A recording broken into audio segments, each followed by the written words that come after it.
xarit yi ñu seetaan ñu leen di jaajëfal di leen dalal jàmm fii ci seen Buzz Télé Mauritanie si jotaay yu ñuy seq ak yéen saa su ne tey nag ma am mbégte ak contentement di fi dalal chef Abdou Thiam nag macha allah ànd bi ak seen télévision yàgg na macha allah mu yàgg fee ñëw di ñu baaxee ay togg yu baax yoo xam te ni dañ ko mën a togg suñu biir kër yi njaboot yëpp daal ci am seen mbégte tey nag ñu ñëw ak moom ci beneen anam maanaam waxtaane li nga xamante ne nii moom la ñuy dugal suñu biir yi sell gi mu war a sell naka lañ ko war a tànnee naka lañ ko war a mën a dencee ba naka lañ ko mën a dugalee suñu biir yi te duñ ci am benn gàllankoor waaye nag day baax rek moom chef Thiam ñu daal di leen koy présenté naam sax du fi gan moom nag chef Thiam moom ku ne xam na ni dafa xarañ jëm ci wàllum togg rawatina ak li nga xamante ni moom mooy sellaayu lu ñuy lekk maanaam di l'hygiène alimentaire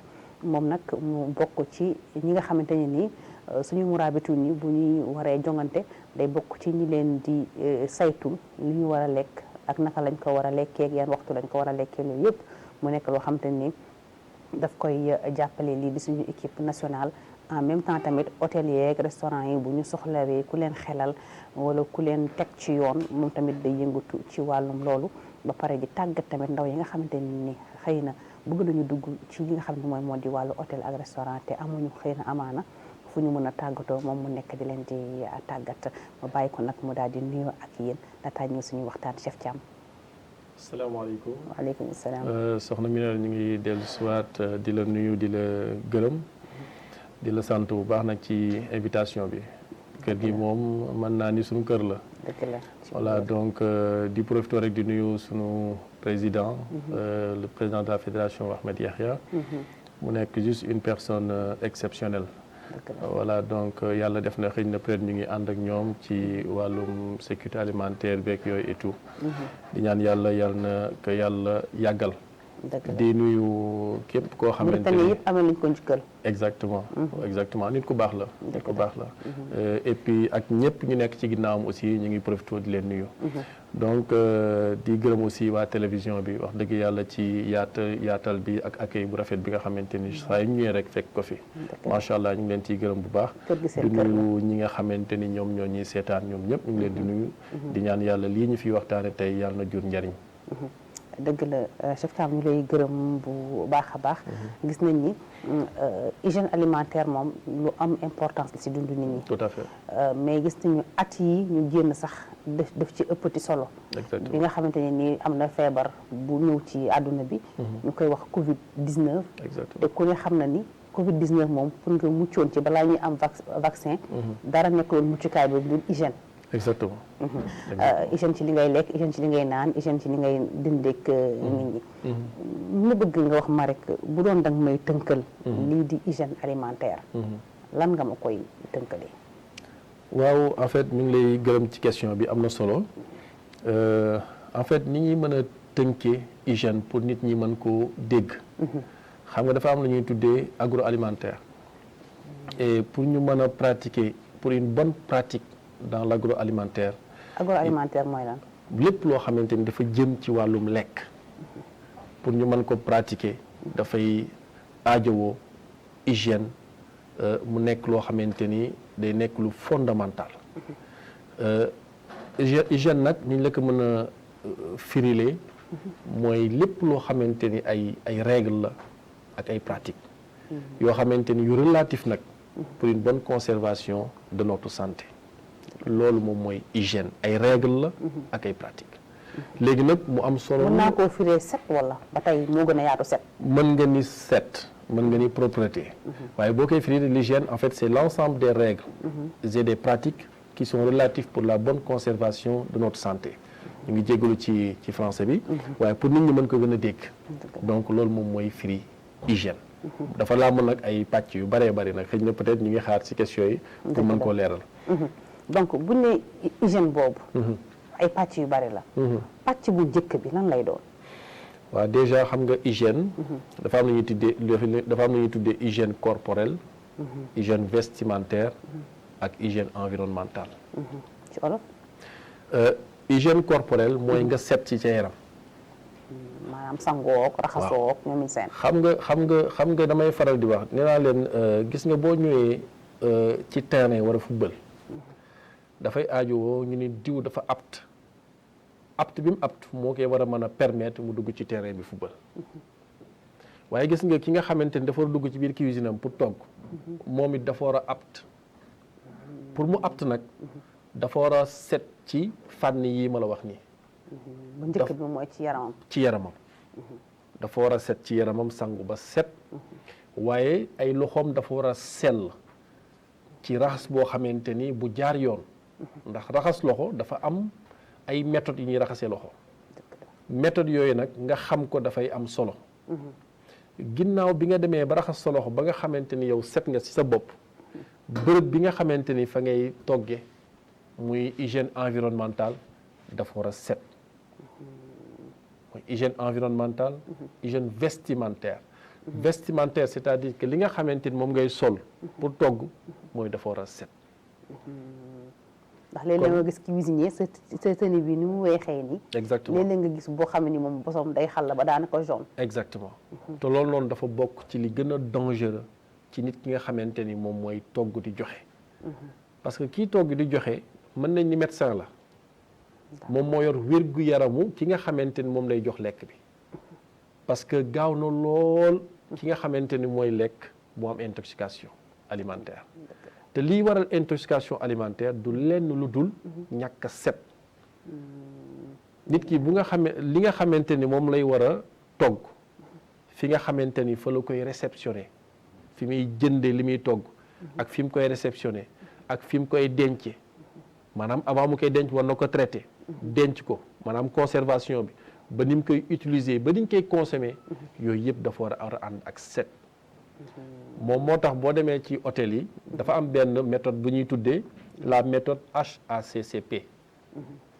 terme la buy ci anglais buy firi Hazard Analysis Critical Control Point maanaam c'est le contrôle automatique des points critiques de l'hygiène la traçabilité li lay wan ni sécurité alimentaire dafa am solo gis nga NASA muy la société américaine bu njëkk les astronautes bi ñu doon dem ci dans l'espace dañ daan dem il faut que ñu yóbbu alimentation parce que dañuy soxla lu ñu lekk waaye amuñu woon sécurité alimentaire ci lañ la NASA demandé nag à ce que ñu inventé méthode boobu muy méthode HACCP moom mooy taxaw ci wàllum traçabilité li ngay togg li nga jënd muy la matière première bi nga ko jëndee ni nga koy dencee ak ni nga koy traité ba ni nga koy toggee ba ni nga koy consommé loolu lépp mu ànd ak set am na solo goo xamante ni da ngay gis ñoo xamante ni tey ñu ngi dem ci ay resto wala seen biir kër sax di lekk am ay problème intoxication ñàkk sellu li ñuy togg moom moo koy waral dafa am solo nag ñu fonk sellaayu li nga xamante ni moom la ñuy consommer ñëw nga ci li nga xam ne ni moom moo di set ci sa yaram set ci sa yére set fi ngay toggee wax nga ko mais bëggoon naa nga gën ci taxaw set fi ngay toggee ndax ku xam cuisine professionnelle par exemple hôtel wala restaurant xam ne dañuy par exemple liggéey ci kaw ay planche exactement mais des fois planche yooyu noonu couleur ba day changer exactement des fois tamit planche boobu dina dagg ba def ay pax te terewul ba tey exactement ñu ngi koy utiliser te yaakaar naa loolu yëpp dafay dugg ci environnement bi exactement des fois tamit gaz bi weexoon gaz ba dafay ñuul léeg-léeg tamit cin yi dañuy ñuul ba dar dëgg la des fois sax ñu naan restaurant yi boo duggoon xëy na wala hôtel yi xëy na seen waañ yi xëy na doo lekk sax exactement liñ lay jox te yow da ngay gis rek plat bu ñu décoré ba mu rafet ñëw ci yow mais la ci ginnaaw doo ko gis ma bëgg nag nga taxawal ma ci bu baax ci hygiène environnementale boobu noonu d'accord xam nga en fait li nga wax lu am solo la xam nga set dañ koy planifier gis nga am na cuisine yoo xamante ne tey soo fa duggoon buñ doon respecté tey norme dañ leen war a tëj xam nga da nga commencé léegi nga wax lu jëm ci planche yi nga xamante ne la ñu utiliser pour di découper li gën de préférence mooy que ni war nga am de différents types de planches. war nga am bleu, war nga am weex, war nga am rouge, war nga am jaune, war nga am blanche. bu ci nekk nag ak la nga xamante ni moom nga koy jëfandikoo. tey boo ñëwee ci hôtel. dañuy sàmmanteeg normes yooyu. pour respecter les mesures d'hygiène. parce que planche bu bleu bi ñu ngi fay utiliser lépp lu jëm ci fruits de mer muy poisson ak ñoomin seen. planche bu rouge. lépp luy viande rouge boo xamante ni c'est cru bu ñu toggagul moom lañ koy utiliser. kazalika donc bu ci nekk rek dafa am loo xamante ni moom lañ koy utiliser léegi nag dafa am loo xamante ni lu am solo boo ñëwee ci cuisine le matin. la première chose bi nga xamante ni moom nga war a def. moom mooy que ni da nga war a raxas say loxo ba set. avant ngay jëfandikoo benn produit mooy li ma doon wax sànq ba nga sentir ni yow apte nga pour jëfandikoo ak produit yi. lu jiitu loolu lépp loo xamante ni dafa nekk sa biir frigo ngeen génn ko. génn bi ngay génne les produits yi nga xamante dafa nekk ci biir frigo bi moo lay mën a permettre nga xam li baax ak li bon. parce que mën nga taal sa frigo ci guddi gi mu am problème. nga ñëw le lendemain bàyyiwoo ci xel nga commencé utiliser ces produits yooyu ngi utiliser fekk dafa am contamination. te yëguloo ko. léegi nga utiliser ko mu indil la ay feebar. muy intoxication alimentaire. donc dafa am lu ñuy tuddee loo xamante ni le rapport entre le temps et la température à chaque fois boo ñëwee le matin la première chose xoolal sa frigo. donc pour loolu dañuy dugg ci les conservation des produits. xam dafa am lu ñuy tuddee le diagramme de température. ces produits bu ñëwee tey traité nga ko boo ko traité ba pare da nga ko war a denc da nga ko war a conserver. nan nga koy conserver mu nekk lu am solo dafa am lu ñuy tuddee congélateur. am lu ñuy tuddee frigo. te bu ci nekk dafa am benn temps boo xamante ni bu température boo xam moom lay laaj ci li ngay conserver ci biir frigo boobu wala ci biir congélateur boobu. mais malheureusement en fait. yooyu noonu duñ koy respecter. te je pense que lu am solo la lu ñu war respecter en tout cas li ma la mën a wax mooy que ni xëy na peut-être dinañ ci dugg gën ko approfondir. mais cuisine moom muy hygiène environnementale war na setaay boo xamante ni yow su wàllu bopp boo duggee ci biir di liggéey war nga nekk à l'aise. te képp koo xamante ni dugg na fa bu fa duggee dina fa fekk loo xamante ni dina dalal xelam. gis nañ tamit mbóot yi ak weñ yi. ci biir waañ bi. yow en tant que un professionnel ban conseil nga mën a jox parce que boo ñëwee ci kër yi tamit jigéen ñi. mbóot yi ci kër yi.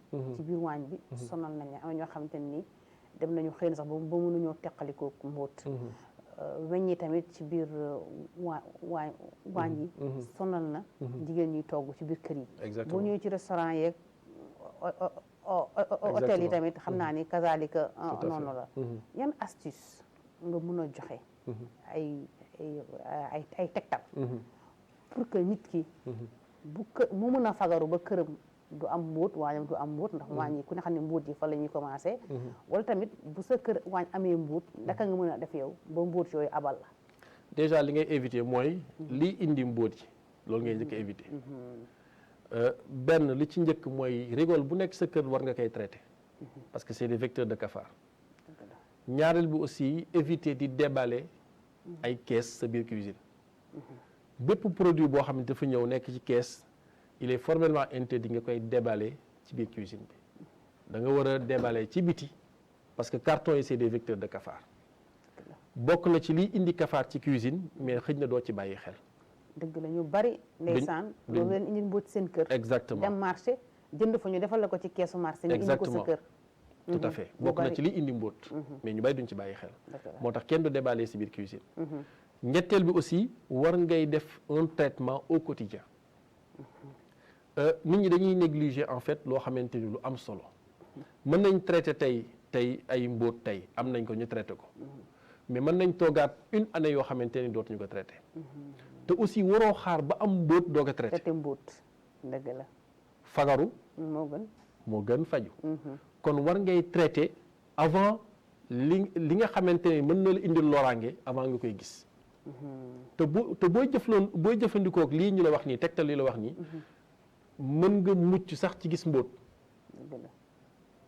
léegi nag bu dee nag yàlla def na nag ay mbóotang fa war nga fexe rapidement nga def un traitement des locaux ba mu wóor na ni yow tàggoo nga ak mbóot parce que dañoo nekk ay insectes yoo xamante ni yu dangereux donc nit ku nekk war nga ko éviter donc je pense que li gën am solo mooy nga éviter li indi mbóot d'abord mooy tegtal yi ma la jox waaye su bu dee ay am na ay mbóot it nga fexe waaye rapidement nga bañ ko négliger nga traité ko pour ñu jóge fi macha allah mu mel ne am na solo week-end yi bu ñuy dem des fois suñu kër yaay yi wala suñu kër góor yi dafa yendu ñu war a mën a pomper suñu kër yi exactement tëj leen dem même boo amul sax mbóot exactement parce que léegi sax Nouakchott lépp a fi am mbóot ak matt ak Tout à fait, moom macha allah te nit ñi dañuy dem di ñëw doo xam ku la koy indil exactement yaakaar naa li gën a am importance ak mooy bañ a parce que ñëppay dem marché tout à fait ñëppay dem marché am ku di dem marché booy ñëw macha allah indi sa ay kees indi sa ay saaku exactement donc li gën rek mooy boo amee diggu kër daal nga sotti ko ca diggu kër ga exactement di ko roñ même boo ko roñ ci sa bool di ko dugal Tout à ci sa loolu waañ moo jaadu waaw man personnellement dama mës a teg kees sama waañ mbóot génn rek ma raw mu ko jeex na mu ko gis boobu ba tey dootuma dugal kees bu jógee marché exactement c'est des vecteurs de cafard waaw sama kër donc loolu moom mooy li nga xamante ne nii war nañ cee bàyyi xel ndax mbóot yi nag sonal na ñu bari am na ñoo xam ne mbóot du leen sonal ba ñoom jàpp nañu kër yëpp am mbóot benn waaye mu sama wax amul kër gu amul mbóot ma ne ko loolu day na waar de ma noonu amul kër gu amul mbóot ma ne ko ma ne ko si am na ay kër yu amul nag mbóot exactement jafe na metti na mais tamit fagaru rek moom lay exactement léegi ñu jógee ci ñëw marché bi indi say course léegi sa frigo dina am gâteau dina am yàpp dina am jën dina am xale yi xëy na lekk tamit benn lekk jeexul ñu bàyyi ko fa si biir frigo bi donc nga jële yow say légumes marché def ne man rek ñëw rek jël yëpp rek dugalaloo yooyu yëpp nekk ci biir frigo yooyu yan danger la mën a indi c'est des risques ak naka lañ ko war a mën a defee ci anam bu sell exactement c'est des risques il y a des risques de contamination en fait kenn du mélanger jën yàpp ak poulet dans un même frigo c'est vrai que en fait situation yi du benn xëy na tey mën nga ñëw ci kër goo xamante pas congélation mais frigo congélation bi mën na nekk non même bu dee congélation de préférence il faut les séparer il y a moins de risques sur des congélations là parce qu'une fois que le produit est congelé foofu les bactéries en fait ne se développent plus il n'y a pas de développement de bactéries donc il y a moins de risques mais quand même dans les frigos il y a beaucoup plus de risques donc ce qu'il faut éviter c'est de les mélanger ensemble donc da ngay góorgóorlu bu dee yàlla dimbal na mën nga leen mélanger ensemble parce que comme ni ma doon bëgg a wax situation yi du benn am nañoo kër yoo xamante ne benn frigo lañ am donc c'est un peu compliqué mais ñoom si benn frigo boobu nañ fexe ba séparer leen tiroiru yàpp tiroiru jën exactement ñu bañ li nga xamante ni mooy plasma bi le sang bi nga xam moom mooy génn ci yàpp bi bañ a dem yegg ci poisson bi wala mu bañ a dem yegg ci poulet bi yooyu noonu moom mooy indi ay contamination parce que dafa am ay microbes yoo xamante ni yu dangereux yoo xamante ni dañuy dund ci yooyu te li gën a nag indi contamination moom mooy comme li ma doon wax sànq say produits ñëw nga commencé di ko utiliser sans pour autant se désinfecter les mains mooy li ma doon wax sànq d'où l'importance de se laver les mains parce que soo raxasul say loxo yow say loxo déjà xëy na peut-être am na yeneen microbes yoo xamante ni contaminé nañ ko tu as été contaminé par d'autres microbes yow am na microbes yoo xamante ni aussi ñu ngi dund ak yow yoo xamante ni qui sont très dangereux mais qui peuvent être bien pour vous su dee dañoo nekk ci yow parce que foofu buñ génnee dañuy dangereux léegi nag après tu vas créer ce qu'on appelle une mutation léegi ñoom dañuy muté wu léegi bu ñu ñëwee nag léegi nag ci produit boobu fekk ak bactéries ya fa nekkoon yooyu yëpp te la multiplication des bactéries en fait se font de façon très rapide parce que ils se multiplient en se divisant par 2 donc il faut nga ku nekk góorgóorlu ci loolu conservation des produits dafa am solo et puis ci fourchette de température bi nga leen di congeler aussi denc ci frigo bi aussi dafa am solo parce que tey boo ñëwee jël sa frigo nga xool température bi mu ngi nekk 30 degrés nga ñëw dugal fa say produits yaa ngi leen di conserver yaa ngi lor sa bopp parce que jaune boobu entre 10 degrés ba 63 degrés c'est la jaune dangereuse kenn du ci denc ay produits frigo boo fekk mu am ay produits la température mu yéeg ba 60 degrés wala ba 30 degrés wala ba 25 ci fourchette de température boobu noonu xamal ni yaa ngi courir ay risques. Donc il faut que sa température nekk de 0 à 10. D'accord. Voilà, mais au-delà de ça il y a des risques. ñaata temps la ñu mën a denc dara ci frigo partie seddal bi rek ñaata temps. waaw léegi mu ngi dépendre ci produit bi ngay denc ci biir. D'accord bu dee lekk bu ñu lekk desetu lekk par exemple man damaa bëgg denc desetu lekk par exemple soosu bu desee guddi ma denc ko des fois mu xëy suba yàkkamti liggéey aw ma temps lekk ko. xam nga ma wàcc fekk añ nañu xam nga reeraat nañu xëy na ma bëgg ko bàyyiwaat ba suba tàngal ko wala ñaata temps laa ko fu mën a conserver. waaw déjà li ma lay njëkk a wax ci loolu mooy que ni booy denc produit ci biir frigo. fexeel nga daté ko. ñu bari dañ koy négliger nag.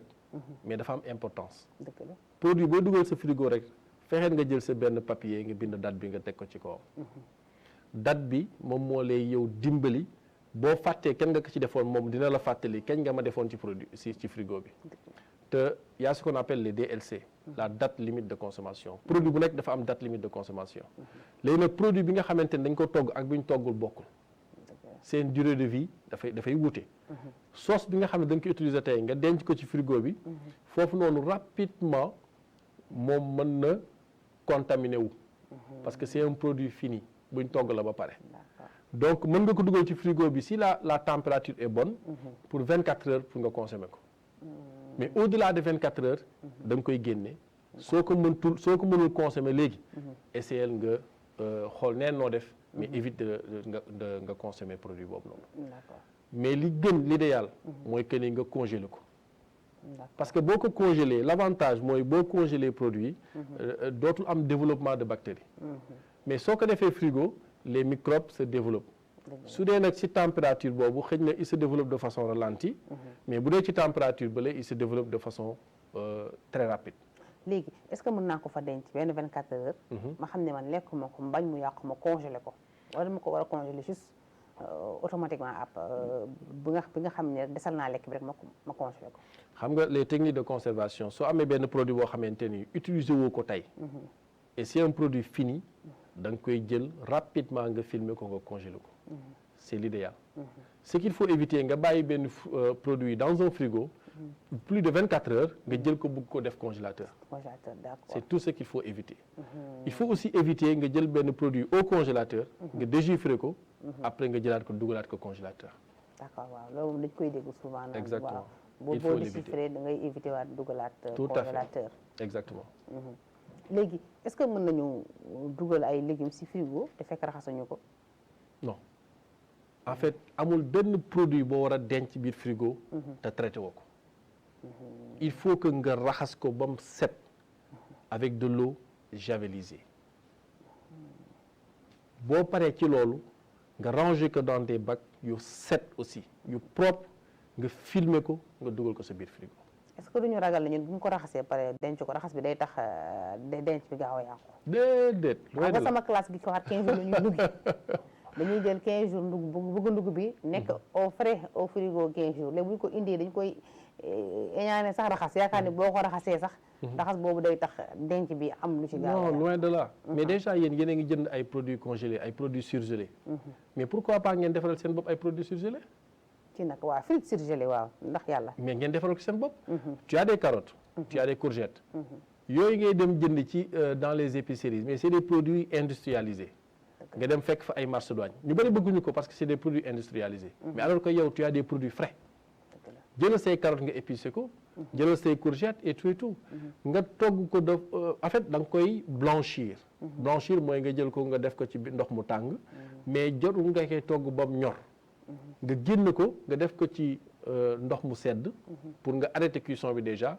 nga refroidir ko boo paree nga jël ko nga ay portionné ko. nga portionné ko yow ni nga ko bëggee.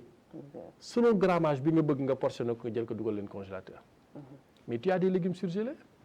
d'accord et la base c'est des légumes frais. waaw léegi yaa fa tudd surgelé. ñu bari dañuy jënd frites surgelées yi parce que c'est croustillant moom boo ko saafee. moom day kujum. exactement. te xëy na suñu pomme de terre yi am na boo xam ne ni day lappax. am na boo xam ne ni mooy loolu. donc naka laa mën a arrivé man. am ay frites sama kër yoo xamante ne nii dafay croustillant mën naa ko defaral si ñoom. waaw nag technique bi la qualité de pomme de terre aussi elle est très importante. da ciy joué kon da ciy joué déjà qualité pomme de terre daf ciy joué am na qualité boo xamante ne day absorber même diwlin donc qualité bi daf ciy joué mais au moins pour nga jege lu croustillant da ngay jël pomme de terre yi nga dagg say frites ba pare nga blanchir ko. baxal da nga koy blanchir mën nga ko baxal mën nga blanchir à l'huile mën nga blanchir à l'eau. waaw d'accord. mais soo ko blanchiree ba pare nga jël ko nga bàyyi mu sedd nga portionné ko nga congelé ko mais tu as des frites surgelées. d'accord. et une fois que nga bëgg léegi yow am ay frites yu croustillant da ngay tàngal sa diwlin ba mu tàng nga def say diwlin nga def say frites et tout de suite tu vas avoir après des frites croustillantes. léegi frites yi bu ma koy def dama koy bàyyi ba mu dama koy décongelé wala dama ko génne ci congélateur bi rek noonu laa koy suubee si diwlin bu tàng bi. du yàq dara en fait mais l'idéal mooy nga bàyyi ko mu dégifler tout seul da nga koy bàyyi mu dégifler ba glace bi wàcc nga doog ko saaf. mais même boo ko jëlee noonu directement nga saaf ko def ko ci diwlin bi du yàq dara mais sa diwlin day gaaw a yàqu. conservation bi ngay am si diwlin bi yàggaay bi. moom du yàgg. voilà parce que ndox mi moom moo tax quoi donc dafay def benn effet. d'accord donc ñu ñëw si diwlin chef. diwlin ñu koy jàpp saaf diwlin. saaf pomme de terre. xam nga après mu ñu si saaf jën. wala saaf si ginaar. donc benn diwlin est-ce que mën nañ si saaf lu bari. ñu may signalé ne 5 minutes moo des xaw ma la naka lañ koy. ndax question yi des yi bari na trop. est-ce que benn diwlin bi mën nañ si saaf ginaar saaf si jën. saaf si frite. damay si buruxlaale beneen question aussi comme que waxtu bi tënk nañu. est-ce que mën nañ lekkandoo yàpp ak ginaar ak jën du def dara. comme ni ngay ñëwee buffet nga jël yàpp tuuti jël loolu noonu est-ce que amul lu muy def si sa biir. wala sama classe bi nga xam ne ni man damay togg suppu kànja def si yeel def si fruits de mer yi. def ci jën yi ak yooyu waa nga ko tontuwaale si ñaari question yooyu. non du tout déjà diwlin mën na am utilisation multiple y a pas de problème.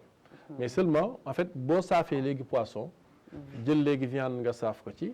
donc goût poisson yi mën na dem après si goût viande bi quoi. donc mën nga sentir goût poisson bi si sa viande.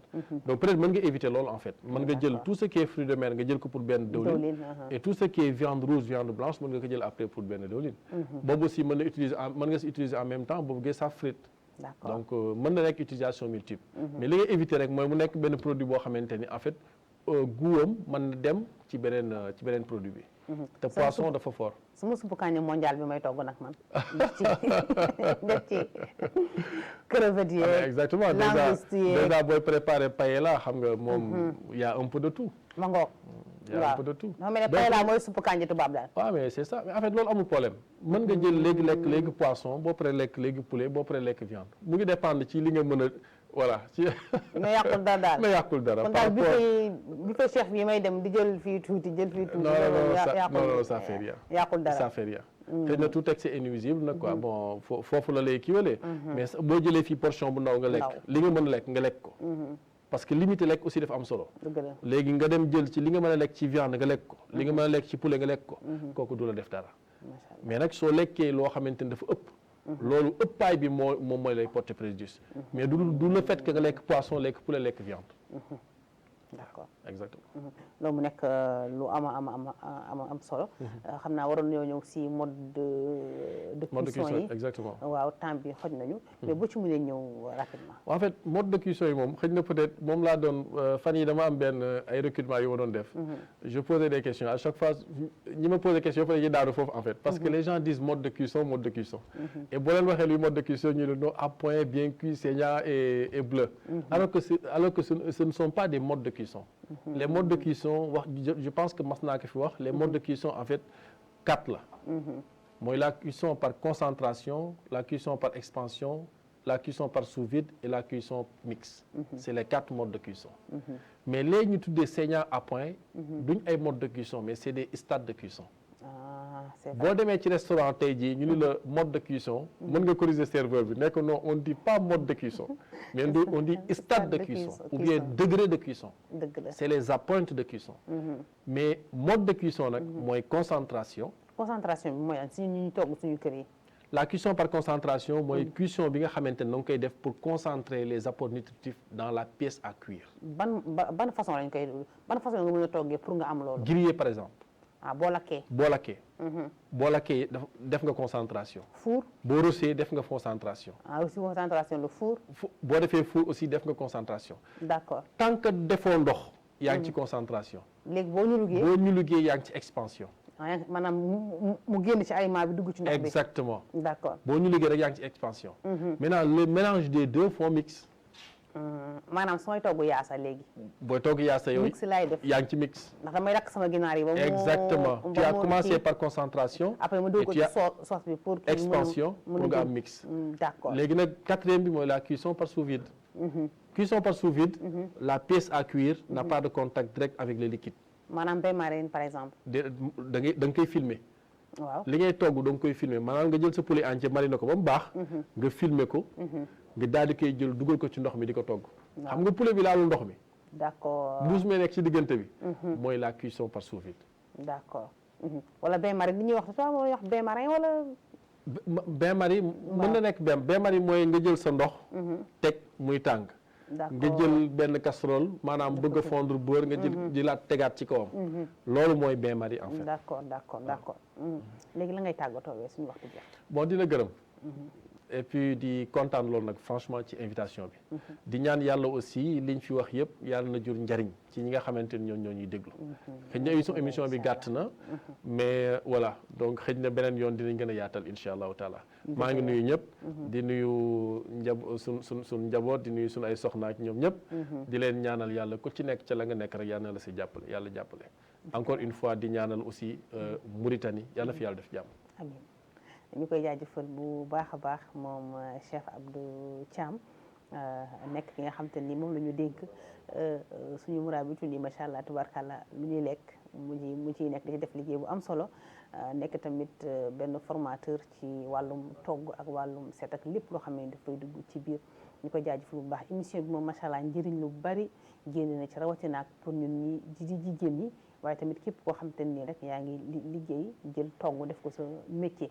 soit nga nekk ci sa kër di togg wala nga nekk ci hôtel wala nga nekk ci restaurant macha allah njëriñ lu bari génn na ci émission bi yaakaar ne gën a ànd dégg ak topp ndaxte biir moom lu génn lu dugg du génnaat waaw kon nag ñu jéem rek sellal bu baax a baax lekk yi waxee raxas loxo yi di nettoyer frigo yi di xool frigo yi jotaay bi gàtt na mais chef nan la ñuy désinfecter frigo il faut ma ñambaas ko si assise bu ndaw rek pour désinfecter frigo. d'accord aussi bëggoon naa aussi ñu def pratique ñu def pratique nan la ñuy raxasee loxo yëpp ñu ngi def pratique naa la fekk école ñu def pratique incha allah nu ñuy désinfecter assise bu ndaw pour désinfecter frigo. ndox ak javel. voilà waaw kon nag ndox ak javel vinaigre blanc dégg naa ne. vinaigre blanc c'est bon. mais ndox ak javel moom moo gën. waaw désinfecté souvent lépp ngir sellaay li ñuy lekk di leen jaajëfal bu baax di jaajëfal équipe technique bi ma àndaloon bi yëpp di jaajëfal tamit sama caméraman waano daal yéen ñi doon seetaan tamit di leen di jaajëfal ci teewlu bi ak déglu bi di leen jox dig daje ba beneen yoon incha allah.